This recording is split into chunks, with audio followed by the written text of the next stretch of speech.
तो क्या हाल है चिल्लर पार्टी। मैं फिर से आ गया हूं एक और आईएससी के तुम्हारे सिलेबस का पोएम लेके। तो ये है एक और poem, death B not proud, जो कि लिखा गया है जॉन डन के द्वारा। एंड ये जो हमारे जॉन डन भैया है, ये ना डायरेक्ट चैलेंज फेंक के मार रहे हैं किसको? डेथ को, ठीक है। एंड ये एक बहुत ज्यादा सिंपल पोएम है, लाइक लैंग्वेज थोड़ा सा डिफिकल्ट है, आई एग्री विथ यू, लेकिन ये जो इसका मीनिंग है बहुत ज्यादा सिंपल है। और मैं पलक झपकते पूरा का पूरा पोएम तुमको लाइन बाय लाइन एक्सप्लेन कर दूंगा, कोई टेंशन नहीं है।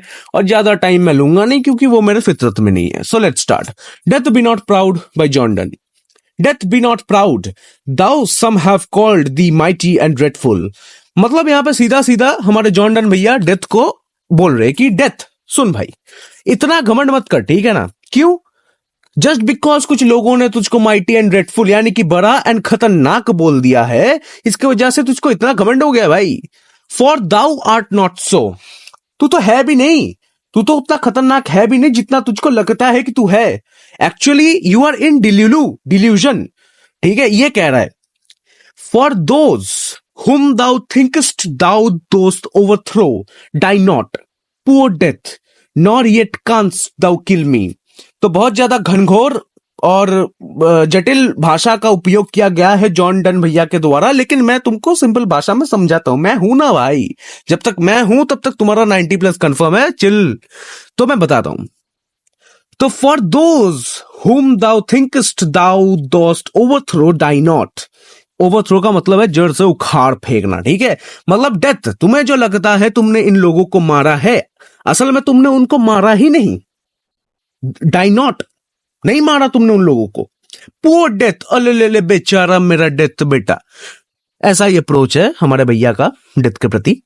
वो तो कुछ नहीं कर सकते, जैसी जिसकी सोच। Nor yet canst thou kill me. तो तुम जब इन लोगों को नहीं मार पाए तो तुम मुझको क्या घंटा मारोगे? मुझे भी नहीं मार पाओगे तुम। तो इसके बाद from rest and sleep which but Dai pictures be much pleasure then from thee much more must flow, and soonest our best men with thee do go, rest of their bones and souls delivery। तो यहां पे फिर से घनघोर जटिल भाषा, लेकिन मैं बताता हूं भाई, मैं हूं, ठीक है, कोई बात नहीं। मेरे को डेथ नहीं आया तो मैं बताता हूं तुम लोगों को। तो फ्रॉम रेस्ट एंड स्लीप यानी कि रेस्ट और स्लीप से यार इंसान को प्लेजर मिलता है। एंड तुम तो just extended version of sleep and rest हो ना। डेथ क्या है? तुम सो जाते हो तो वो आधा मर जाते हो, तुम्हें पता नहीं दुनिया में क्या चल रहा होता है। तो डेथ वो उसका एक्सटेंडेड वर्जन है स्लीप का। तो उससे तो आदमी को सुकून मिलता है यार। तो तुम खतरनाक कैसे हो गए? तो डेथ से उसका जो डेथ वाला ऑरा था वही छीन लिया, बताओ।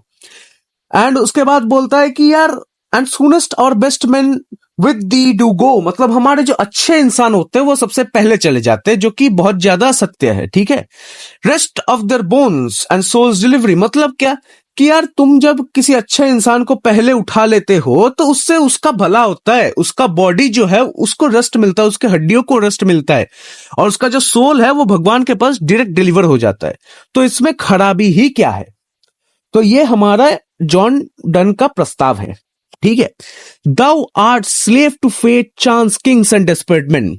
अब हमारे जॉन डन भैया थोड़ा सा मतलब डिसरिस्पेक्ट का लेवल बढ़ाते हैं एंड बोलते हैं कि यार जो डेथ है वो खुद डिपेंडेंट है, वो स्लेव है to fate chance kings and desperate man. Fate मतलब किस्मत, किसी के किस्मत में जितने दिन हो वो उतने दिन जिएगा। चांस यानी कि कोई नेचुरल डिजास्टर वगैरह हो जाए, लाइक तुम बाइक लेके जा रहे हो, कोई आके तुमको उड़ा दे, तो वो चांस है। तो चांस के ऊपर भी डेथ डिपेंड करता है। किंग्स यानी कि पहले जो सजाए मौत, ठीक है, ये सब होता था तो वो कौन करता था यार? किंग्स। एंड डेस्परेट मैन, जो डेस्परेट हो किसी की जान ले लेते हैं फिर खुद की जान दे देते हैं। तो यार डेथ तो खुद इनका स्लेव है। डेथ क्या लोगों को मारेगा जब लोग खुद ही मरना चाहते हैं। And dust with poison war and sickness duel. तो हमारा जो डेथ है उसका जो मतलब संगठन है, मतलब उसका जो दोस्तों का ग्रुप है, मतलब डुएल मतलब टहलना, वो है poison war and sickness. And poppy or charms can make us sleep as well. तो ये जो हमारे पोएट ने कहा था पहले कि डेथ तुम तो बस स्लीप का एक्सटेंडेड फॉर्म हो, अब वो भी क्वालिटी हमारे पोएट ने छीन लिया है। तो जॉन डन कहता है कि भाई मुझे बस डेथ को उसकी औकात दिखानी है, ठीक है ना। मुझे कुछ फर्क नहीं पड़ता उसके लिए, अगर मैं खुद के बात को काउंटर करूं तो करूं, लेकिन मुझको डेथ को औकात दिखाना है। तो वो कहता है कि पॉपी और चार्म, या पॉपी मतलब नशा, ड्रग्स, गांजा, एंड चार्म्स का मतलब होता है मैजिक, ठीक है, जादू टोना, काला जादू, ऐसा। तो यार कोई बंदा नशा करके या फिर एक काला जादू जो जादू टोना करके बहुत अच्छे से सो सकता है, तुम तो उतना अच्छा सुलाते भी नहीं हो। And better than thy stroke why swellest thou then? One short sleep past, we wake eternally, and death shall be no more. Death thou shalt die.